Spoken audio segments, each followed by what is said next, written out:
Okay, so I'm gonna go ahead and show you how to close up the head of the cow. I've got my daring needle on the end of the yarn that I fastened off. I'm gonna be working in the back loop of all of those final stitches in that last row.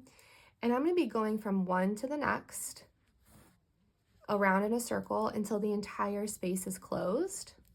Again, I'm just working in those back loops and I'm going around in the whole circle, going into each stitch. This is just going to prevent any gapping as you're closing the head.